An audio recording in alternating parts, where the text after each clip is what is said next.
Hi everyone, so for this video I was thinking about my transition from GCSE to A-level, and around that time in my life I was watching a lot of videos about that kind of thing, seeing what other people's experiences were, and I just thought it would be helpful for some people if I uploaded a video about what I would have done differently now that I can look back on it.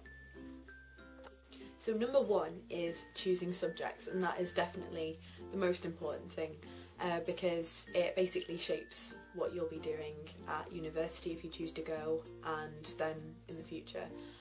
So I think the most important thing is to choose subjects that you enjoy and not necessarily the ones that you got your best grades in, though usually there is a correlation between the two. If you really enjoyed English, for example, you're likely to try harder and then get better grades. So in that respect, you usually end up choosing the ones you got highest grades in anyway. I would really suggest experiencing each of the subjects you want to choose before you actually do them as an A-level. I did lots of different sort of experiencing days where you would go to a college and experience all the different subjects that you wanted to choose, and then you could, on that basis, go forward with the ones that you wanted to do. I would say you don't actually have to choose ones that go together necessarily, but that it would help if you choose all the same kind of things, like perhaps doing art and maths is a little bit difficult because there's not a lot of careers where you'd have to put those two together. So the second point is choosing a college, and I would suggest obviously choose the best college for you. It has to be your decision. You obviously need to choose one that does all your subjects as a priority, but if there's a lot in your area then it's something you'll have to think a lot into. So you want to, first of all, obviously subjects that you're doing. Secondly, whether you're going to get a good support network. If it's a big college, are you going to slip through the net? If you're going to struggle with independent work, you might want to think about going to a smaller college where there'll be people on your case more. And finally, as a last resort, say you've got two colleges that you can see the benefits of both and you're really not sure which one to go to, then you could always pick one where your friends are going or where you've got friends. I wouldn't necessarily say choose a college on the basis of that from the off, but it will help if you've got a support network in the sense of having lots of friends there as well. So now I'll just cover a couple of the main worries aside from the two I've already covered.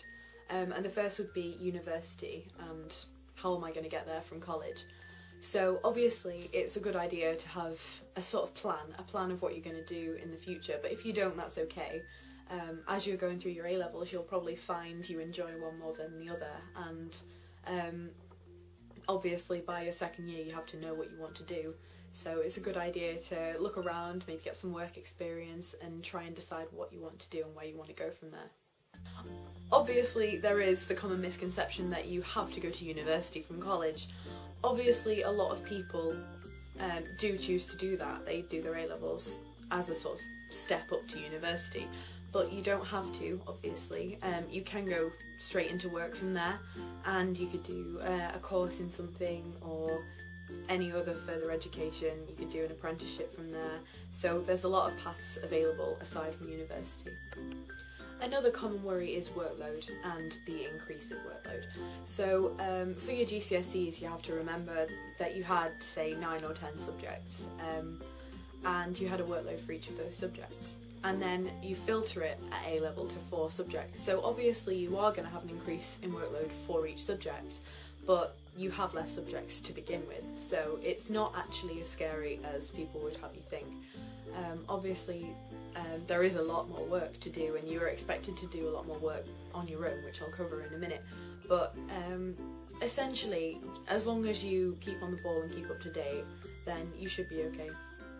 So another common source of worry is independence, the idea that at college you are expected to be more adult and more mature about the way you handle your workload.